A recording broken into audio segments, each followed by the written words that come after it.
नमस्कार, India voice देख रहे हैं आप। मैं हूं आपके साथ आकाश सरोज और इंडिया वॉइस के इस खास पेशकश में आप सभी का स्वागत है। समाजवादी पार्टी के वरिष्ठ नेता और पूर्व मंत्री आजम खान की मुश्किलें एक बार फिर से बढ़ती हुई नजर आ रही हैं। प्रवर्तन निदेशालय यानी कि ईडी ने बुधवार सुबह सुबह आजम खान और उनसे जुड़े सहयोगियों के 10 ठिकानों पर ताबड़तोड़ छापेमारी शुरू की। ये कार्रवाई उत्तर प्रदेश के रामपुर, सहारनपुर और देश की राजधानी नई दिल्ली में एक साथ जारी है। सूत्रों से मिली जानकारी के मुताबिक ईडी की ये red prevention of money laundering यानी कि PMLA के तहत की जा रही है। जांच एजेंसी की टीमें आजम खान के वित्तीय लेन देन, वित्तीय अनियमितताओं और संदिग्ध फंडिंग की जांच के सिलसिले में ये कार्रवाई कर रही है। बताया जा रहा है कि ईडी की टीमों ने मुख्य रूप से आजम खान के ड्रीम प्रोजेक्ट मौलाना मोहम्मद अली जौहर यूनिवर्सिटी और इससे जुड़े मौलाना मोहम्मद अली जौहर ट्रस्ट के परिसरों और पदाधिकारियों के रामपुर स्थित आवास और जौहर यूनिवर्सिटी परिसर में केंद्रीय सुरक्षा बलों की मौजूदगी में दस्तावेजों और डिजिटल साक्ष्यों को खंगाला जा रहा है। जांच एजेंसियों के मुताबिक ये मामला सरकारी ठेकों में हुई वित्तीय अनियमितताओं और निजी ठेकेदारों के जरिए फंड के कथित डाइवर्जन से जुड़ा हुआ है। शुरुआती जांच में सामने आया है कि कुछ निजी ठेकेदारों ने सरकारी ठेकों से मिले फंड का एक बड़ा हिस्सा गैर कानूनी तरीके से मौलाना मोहम्मद अली जौहर ट्रस्ट और यूनिवर्सिटी में ट्रांसफर किया और इस धन का इस्तेमाल भारी भरकम डोनेशन और यूनिवर्सिटी की संपत्तियों और निर्माण कार्यों में किया गया। हम आपको 3 तस्वीरें दिखाते हैं जहां पर आजम खान के ठिकानों पर ईडी ने दबिश दी और ईडी ने छापेमारी की। हम आपको 3 तस्वीरें दिखाएंगे, टीवी स्क्रीन पर आप 3 तस्वीरें देखेंगे। देखिए, पहली तस्वीर है उत्तर प्रदेश के रामपुर की, जहां पर जौहर यूनिवर्सिटी स्थित है और इस जौहर यूनिवर्सिटी में ईडी ने छापेमारी की। दूसरी तस्वीर है उत्तर प्रदेश के सहारनपुर की, जहां पर CA के घर और दफ्तर पर छापेमारी पड़ी। और तीसरी तस्वीर है दिल्ली के जामिया नगर में, जहां पर आजम खान के ठिकानों पर छापेमारी हुई है। तो देखिए, ये 3 तस्वीरें हम आपको दिखा रहे हैं। जैसा कि सुबह सुबह आज जो आजम खान है, समाजवादी पार्टी नेता आजम खान के ठिकानों पर छापेमारी हुई है। ये 3 तस्वीरें उत्तर प्रदेश के रामपुर, उत्तर प्रदेश के सहारनपुर और दिल्ली, इन तीनों जगह पर ईडी ने दबिश दी और ठिकानों पर छापेमारी की।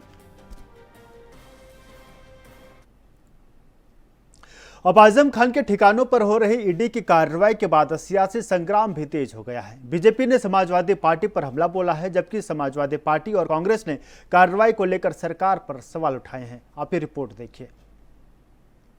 रामपुर जेल में बंद समाजवादी पार्टी के वरिष्ठ नेता आजम खान की मुश्किलें एक बार फिर बढ़ती नजर आ रही हैं। बुधवार सुबह प्रवर्तन निदेशालय यानी ईडी ने आजम खान और जौहर यूनिवर्सिटी से जुड़े ठिकानों पर एक साथ छापेमारी की है।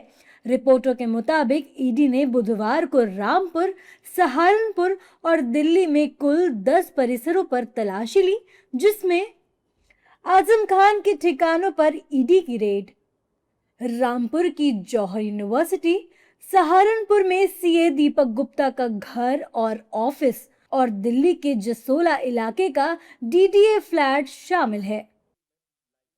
सबसे ज्यादा चर्चा जौहर यूनिवर्सिटी की है, जहां ईडी की टीम दस्तावेजों और रिकॉर्ड की जांच में जुटी है।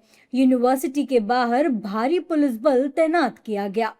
मामला कथित तौर पर जौहर यूनिवर्सिटी के निर्माण में काले धन के इस्तेमाल और मनी लॉन्ड्रिंग से जुड़े आरोपों की जांच का बताया जा रहा है।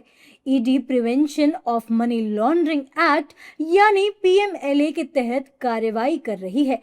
जांच एजेंसी अब ये पता लगाने की कोशिश कर रही है कि सरकारी ठेकों से जुड़ा पैसा किन रास्तों और किन लोगों के जरिए यूनिवर्सिटी या उससे जुड़े ट्रस्ट तक पहुंचा और आखिर इन पैसों का इस्तेमाल कहां हुआ। छापेमारी के दौरान जौहर यूनिवर्सिटी के मुख्य गेट पर उस वक्त तनाव की स्थिति भी देखने को मिली, जब आजम खान के करीबी और पूर्व बार एसोसिएशन अध्यक्ष सतनाम मट्टू की ईडी अधिकारियों से तीखी बहस हो गई। पुलिस फोर्स ने उन्हें गेट के बाहर कर दिया। मट्टू ने आरोप लगाया कि यूनिवर्सिटी के छात्र छात्राओं के नाम, पते और निजी जानकारियां जुटाई जा रही हैं, जो सरासर गलत है। देखिए, हमें स्टूडेंट्स ने बताया था कि विश्वविद्यालय में उन्हीं बच्चों को अंदर जाने दिया जा रहा है जिनके फोन नंबर हैं, फोन नंबर लिखे जा रहे हैं, उस पर स्टूडेंट्स ने विरोध किया तो उन्हें बाहर कर दिया गया। बोले जो फोन नंबर लिखवाएगा अपना वही स्टूडेंट अंदर जाएगा, यानी कि उन बच्चों की पर्सनल नॉलेज ली जा रही है। इस पर हमें विरोध है, हमें आपत्ति है कि किसी की भी पर्सनल नॉलेज बाई फोर्स नहीं ले सकते। अगर आप मेरा फोन नंबर मांगे और मैं दूं तो ठीक है, नहीं दूं तो आप मुझे फोर्स नहीं कर सकते। कोई सरकारी एजेंसी फोर्स नहीं कर सकती कि मैं अपना फोन नंबर दूं। पिछले कुछ दिनों में जौहर यूनिवर्सिटी सुर्खियों में थी। 15 जुलाई को रामपुर डीएम ने यूनिवर्सिटी की 40 में से 48 इमारतों को ढहाने का आदेश दिया था। जैसे ही आजम खान के ठिकानों पर ईडी की रेड की खबर बाहर आई, राजनीतिक गलियारों में हलचल तेज हो गई है। बीजेपी ने ईडी की कार्रवाई को लेकर समाजवादी पार्टी पर निशाना साधा और अखिलेश यादव की भूमिका पर सवाल खड़े किए। इसके जिम्मेदार अखिलेश यादव जी और शिवपाल जी हैं। ये लोग आजम खां को जीने नहीं देना चाहते हैं और यही लोग रात को मिलते हैं योगी आदित्यनाथ जी से और दिन में भाजपा के खिलाफ बोलते हैं और रात को उनसे कहते हैं कि ये इन्होंने किया, इसकी जांच करा दीजिए, तो सुबह जांच शुरू हो जाती है। सबसे बड़े जिम्मेदार इस घटना के अखिलेश यादव जी और शिवपाल यादव जी हैं। आजम खां जी के यहाँ अगर ईडी का रेड पड़ा हुआ है तो कहीं ना कहीं ईडी को पुख्ता सबूत मिले होंगे, कहीं ना कहीं ईडी के पास कुछ ऐसे सबूत हाथ लगे होंगे जिसके कारण ही वहाँ छापा पड़ा होगा। और ये कानूनी प्रक्रिया, इस कानूनी प्रक्रिया में सरकार से कोई लेना देना नहीं होता है। समाजवादी पार्टी के मुखिया अखिलेश यादव ने सरकार को घेरा और कहा कि यूनिवर्सिटी बनाने वालों पर छापेमारी हो रही है, लेकिन भ्रष्टाचारियों पर ईडी कोई कार्रवाई नहीं कर रही है। अखिलेश यादव ने अपने एक्स हैंडल पर लिखा, शिक्षा, शिक्षक व शिक्षार्थी विरोधी स्कूल बंद करवाने वाले भाजपाई और उनके संगी साथी यूनिवर्सिटी बनाने वालों के खिलाफ ईडी की छापेमारी कर रहे हैं, जिससे कि उनके 1-2% बचे हुए सांप्रदायिक संकीर्ण सोच के कुर्तकी समर्थकों को संतुष्ट कर पाएं, जबकि उन भ्रष्टाचारियों पर कोई कार्रवाई नहीं हो रही जो निम्नांकित आपराधिक कांडों में संलिप्त हैं। लेकिन दूसरी तरफ समाजवादी पार्टी और कांग्रेस ने ईडी की कार्रवाई को लेकर बीजेपी सरकार पर पलटवार किया। विपक्ष का आरोप है कि सरकार जानबूझकर आजम खान को प्रताड़ित कर रही है। आजम खान को प्रताड़ित करने के लिए, आजम खान को कमजोर करने के लिए और पूरे सिस्टम को कमजोर करने के लिए किया गया। और आजम साहब के साथ भी लगातार पूरे राजनीतिक द्वेष के कारण पूरी सरकार लगी है।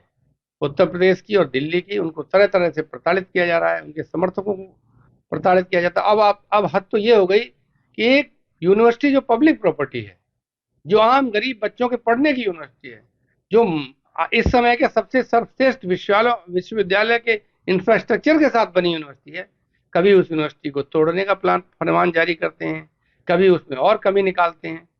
ये बच्चों को शिक्षा देने का इंतजाम तो कर नहीं सकते। यानी एक तरफ ईडी की जांच, दूसरी तरफ सियासत में जबरदस्त संग्राम।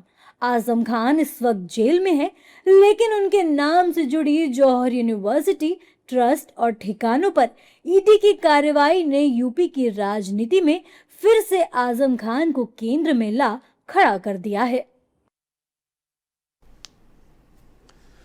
तो समाजवादी पार्टी नेता आजम खान के ठिकानों पर जो ईडी की दबिश पड़ी है, कुल मिलाकर देखा जाए तो कहीं ना कहीं आजम खान की मुश्किलें जो हैं वो लगातार बढ़ती जा रही हैं। और अभी आपने रिपोर्ट देखी किस तरीके से समाजवादी पार्टी और कांग्रेस ने भी इस ईडी की कार्रवाई का विरोध किया है। आगे और भी इस पर बातचीत करेंगे, लेकिन उससे पहले रुकेंगे एक छोटे से ब्रेक के लिए।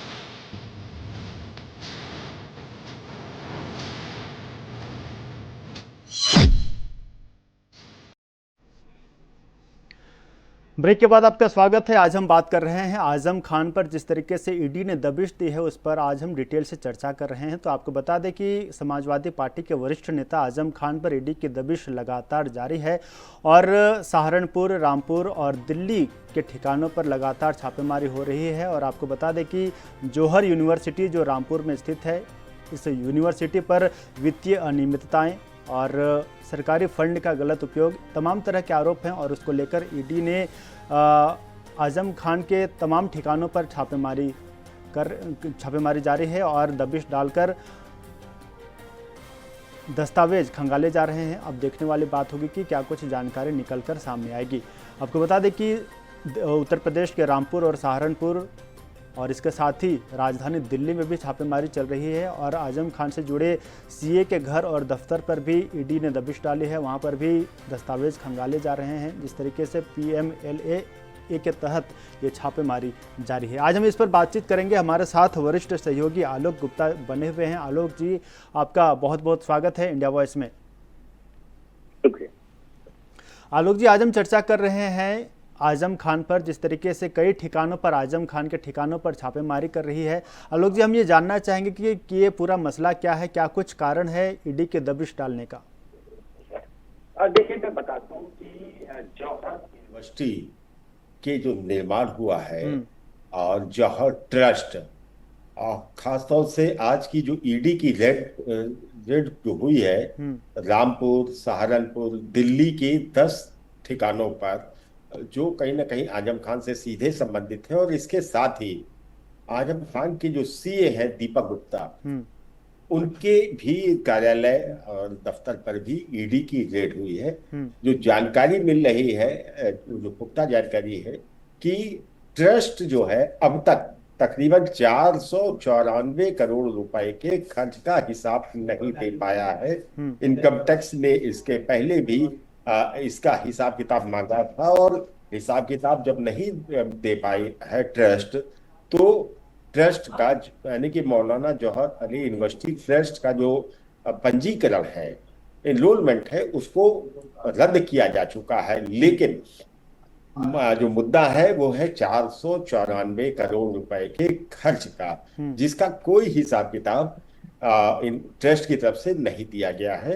और यही वजह है कि ये इतनी बड़ी ईडी की कार्रवाई की गई है 10 ठिकानों पर, उत्तर प्रदेश और दिल्ली के में आजम खान के जो से जुड़े हुए जो दफ्तर हैं या वहां पर छापेमारी की गई है। साथ ही उनके सीए दीपक गुप्ता के ठिकाने पर भी छापेमारी की गई। सवेरे से ये जांच चल रही है, अभी तक जांच चल रही है। जौहर यूनिवर्सिटी में भी ईडी की टीम मौजूद है। वहां पर जो शिक्षक जिनको आना था, जो बच्चे आए थे, उन सबको बाकायदा तलाशी, उनके बैग की तलाशी लेकर ही उनको आने और जाने दिया गया है। जो आरोप है कि जो सरकारी ठेके का जो पैसा है और जो दान के तौर पर जो पैसा लिया गया है, उसको इस टेस्ट को बनाने में खपाया गया है। तो फिलहाल 494 करोड़ रुपए का है।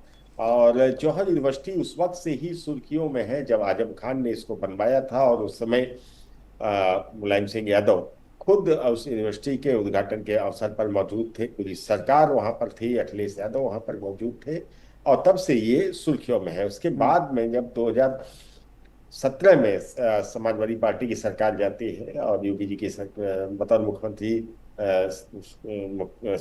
उत्तर प्रदेश की कमान संभालते हैं, तो पिछले 8-9 वर्षों से लगातार जौहर यूनिवर्सिटी के तमाम सारे मामले निकल कर आए हैं। आजम खां के ऊपर करीब 104 से ज्यादा मुकदमे दर्ज किए गए, आपराधिक मुकदमे दर्ज किए गए, और जिनमें से कई मामलों में उनको जमानत भी मिली है। और लेकिन अभी भी 80 ऐसे मामले हैं जो अदालत के में विभिन्न चरणों पर गुजर रहे हैं और विभिन्न उनको कह सकते हैं कि स्तर पर है, जिनकी सुनवाई चल रही है। बताना चाहूंगा कि 23 सितंबर 2025 को लगभग 23 महीने सीतापुर की जेल में रहने के बाद आजम खां को रिहा किया गया था।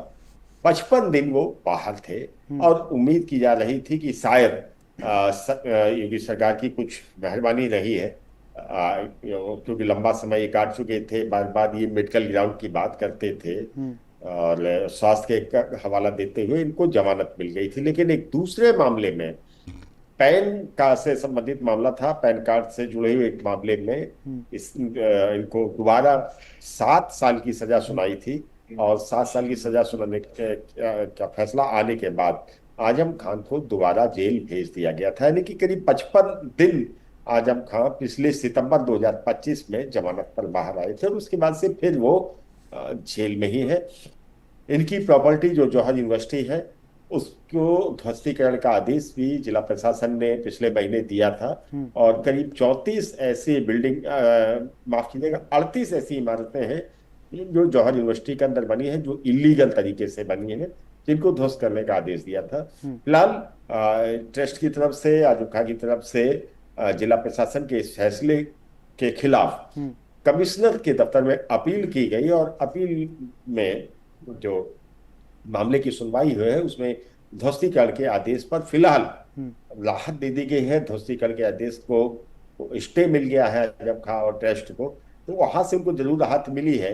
लेकिन सबसे दिलचस्प बात यह है, 2 बातें बहुत दिलचस्प है। 55 दिन तो आजम खान जेल से बाहर रहे थे 2025 सितंबर में, उसके बाद उनको जाना पड़ा और जब वो 55 दिन के लिए जेल से बाहर आए थे तो उनका रुतबा, जो उनका व्यवहार, जो उनकी बातचीत की शैली है, लगातार वो मीडिया पर रहे, मीडिया के लिए हॉट केक थे। हर एक चैनल ने उनका उस वक्त इंटरव्यू किया था और तब बहुत सधे हुए बयान उनकी तरफ से दिए गए थे। लेकिन आज की तारीख में मुद्दा यह है कि आखिर ईडी को यह कार्रवाई क्यों करनी पड़ी। और जानकार या राजनीतिक विश्लेषकों का यह मानना है कि पिछले सप्ताह शिवपाल सिंह यादव, जो कि समाजवादी पार्टी के दिग्गज नेता हैं, और वो मिलने गए थे रामपुर जेल में और आजम खान से उनकी मुलाकात हुई थी।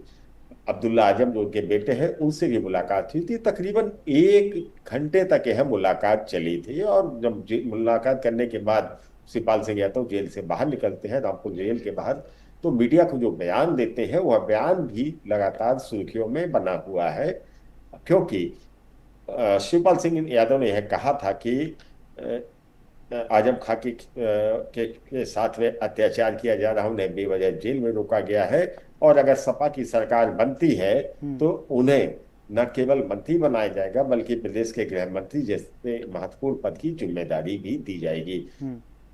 शिवपाल सिंह का इस बयान के आने के बाद से बीजेपी और बीजेपी के सहयोगी दलों ने पलटवार भी किया था और हालांकि बाढ़ और पलटवार की ये राजनीति अभी भी चल रही है, क्योंकि आज भी जिस तरीके से छापेमारी हुई है, अखिलेश यादव ने जिस तरीके से ट्वीट किया है कि जो शिक्षक यूनिवर्सिटी बनाने वालों के खिलाफ बीजेपी की सरकार काम कर रही है और विपक्ष का कहना है कि सरकार जो है आजम खान को प्रताड़ित कर रहा है। तो अभी भी ईडी की रेड चल रही है। मुख्य वजह है 494 करोड़ रुपए के जो ब्यौरा है, खर्च का ब्यौरा है, वो उसकी जानकारी ईडी जुटा रही कि ये पैसा किस माध्यम से कैसे पहुंचा, किस ठेकेदार ने दिया, चंदा में अगर आया है पैसा तो किसने चंदा दिया है।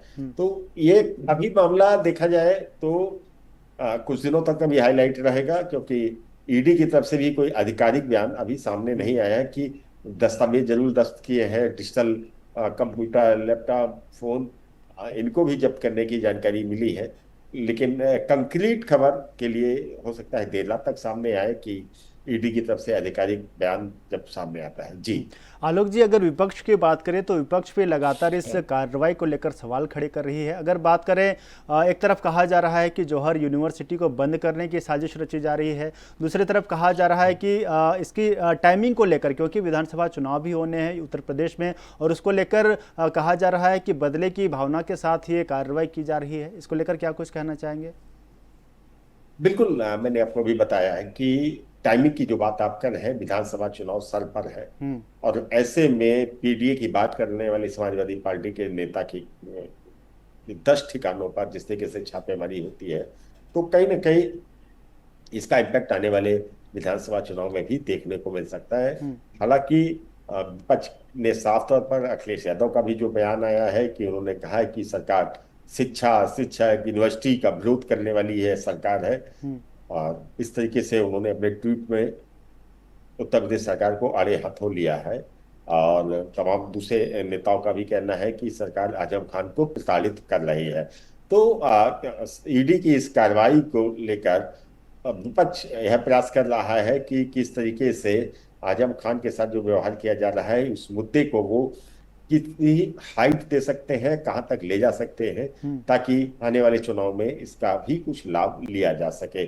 फिलहाल आजम खान के सितारे निश्चित तौर पर गर्दिश में चल रहे हैं और यही वजह है कि ईडी और इनकम टैक्स जैसे तमाम सारे डिपार्टमेंट उनके खिलाफ काम कर रहे हैं। उनके खिलाफ काम करने का मतलब ये है कि जो मुकदमे दर्ज हुए हैं उनकी जांच कर रहे हैं, और साथ ही जो 494 करोड़ रुपए का जो खर्च बताया जा रहा है कि वो हुआ है यूनिवर्सिटी में और ट्रस्ट के माध्यम से, उसका हिसाब किताब जुटाना ही जो जानकारी मिली है वो ईडी की आज की कार्रवाई महज उसके लिए ही है। जी चलिए आलोक जी, आप हमारे साथ जुड़े और आजम खान के इस मुद्दे पर अपनी जानकारियां साझा की हैं, उसके लिए आपका बहुत बहुत शुक्रिया।